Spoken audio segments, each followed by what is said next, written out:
Hi, in this video I'm going to show you how to make a tear-out preventer like this out of a few scraps of plywood that stays fastened to the jig body so that the stock carriage can still move independently. So for every pass, you'll still have tear-out prevention on the sides and the top. And that'll allow you to go from something like this to something like this. So the width of your backer is going to depend on how far your jig is from the table saw blade, which depends on where you have it mounted to the miter bar. So for the position I have the jig in, I'm going to make a backer that's about 3 inches wide.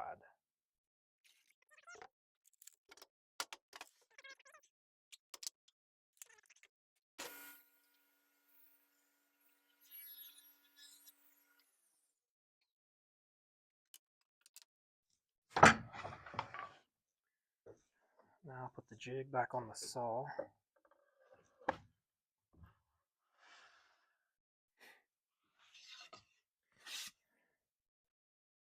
And now we're going to rip a piece of 3/4 ply to make up the difference from this piece of 1/2 inch to the bottom of the stock carriage, which will be right at 1 3/4 inches.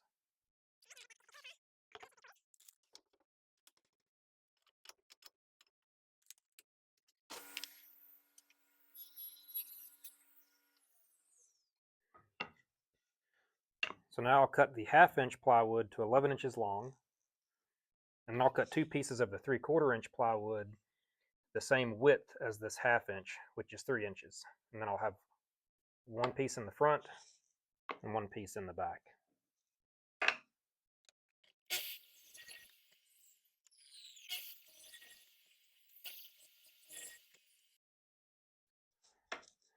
So now to assemble this, I'll just push one of these pieces up against the table saw fence.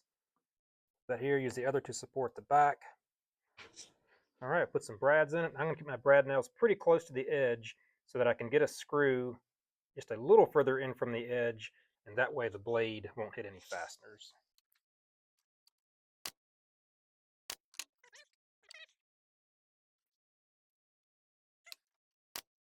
Okay, I'll start by drilling out a countersink here so my screws will go flush.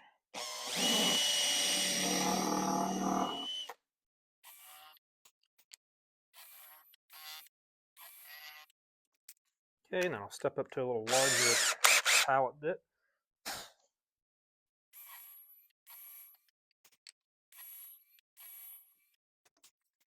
I'll sink these screws in.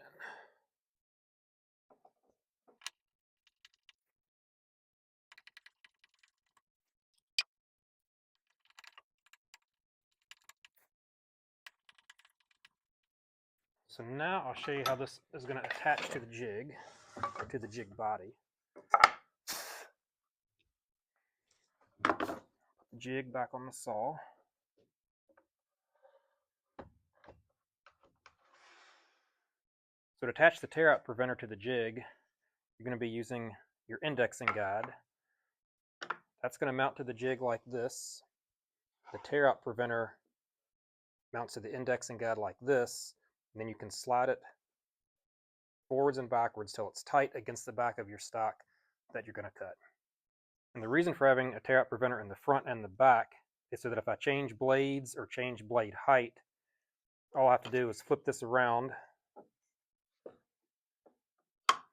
and I have a new tear-out preventer for the new setting. So the indexing guide is going to mount to the jig in this hole here. So we'll go ahead and remove this black screw that came with the jig. So when we set the indexing guide against the side of the jig body like that, the center of this slot lines up with the center of this hole so that when we tighten it down, we won't get any deflection like this. And to fasten this, we use a 3/4 inch 8x32 panhead screw and a washer.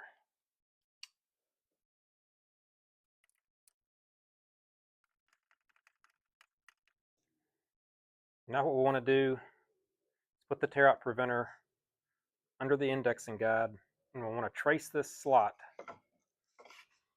on both sides. We want to trace that slot when the front of this is to the front of the stock carriage. We can just put a scrap of wood up here and run it till it butts that, Then we'll trace this slot.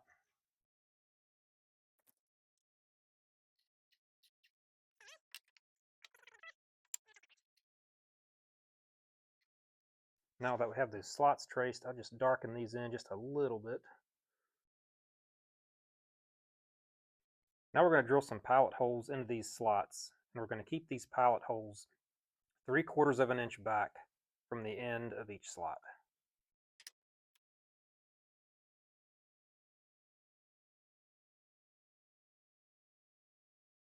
Now I'm going to drill a pilot hole in the center of the slots at each mark. And I'll put a sacrificial piece underneath so I don't hit the table saw top.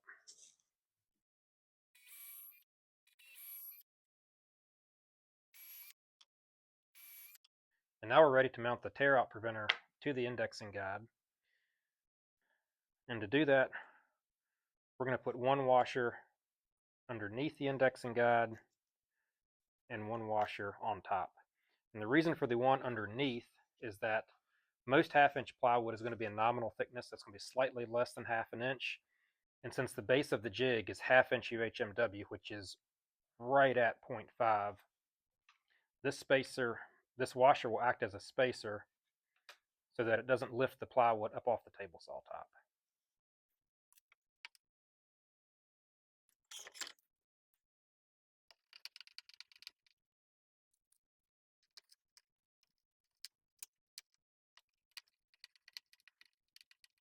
And so now before I tighten these down all the way, I can push this forwards or backwards so that the front of this is planing perfectly with the front of the stock carriage. Okay, and now that we're flushed up here, I can tighten these down.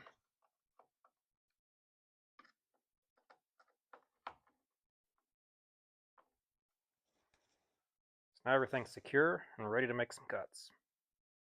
Alright, so the last thing I've done before I make a test cut is just put some marks where my screws are so that I know my blade isn't going to hit any fasteners. Alright, we'll put the clamping guide in.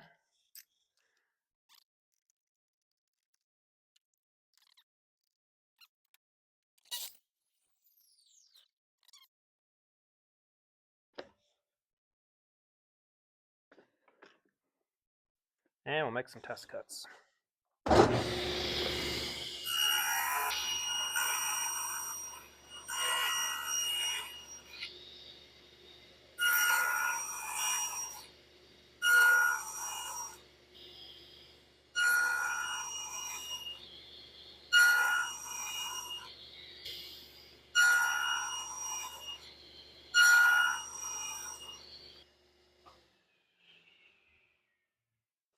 Alright, we'll see how that looks.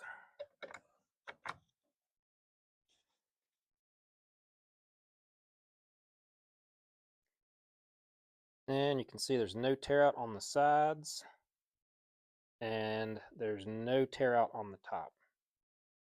Now, this is an ATB blade, which is why the top of it has grooves in it, which I could get that out by side wheeling, or you could also use a flat top blade if you wanted a nice smooth bottom cut.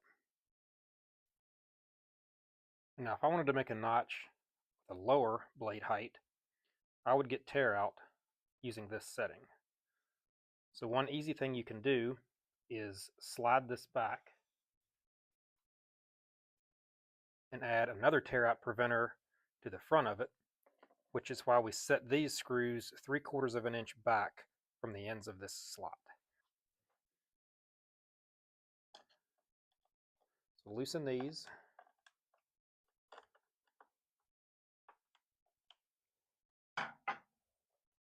Now we can slide this back and insert this new tear out preventer here in the front and lower the blade height, and then we'll have a tear out backer at that new setting.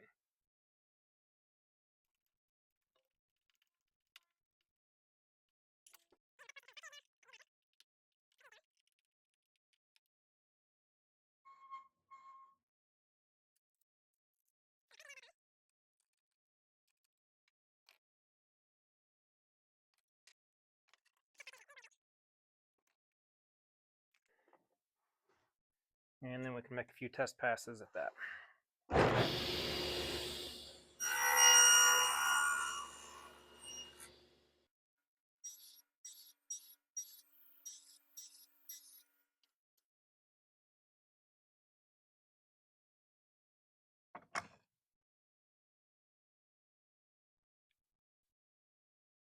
And so there, just by simply adding an extra pad to the front of the original one, we're able to get a different setting, again with no tear out. So one more thing I'll add about using this method to prevent tear out is you really only want to use this if your depth of cut is going to be lower than the stock carriage is from the table saw top. And that would be about 2 1/8 to be safe. If your depth of cut is going to be much taller than that, we need to use another method, and I'll get to that in another video.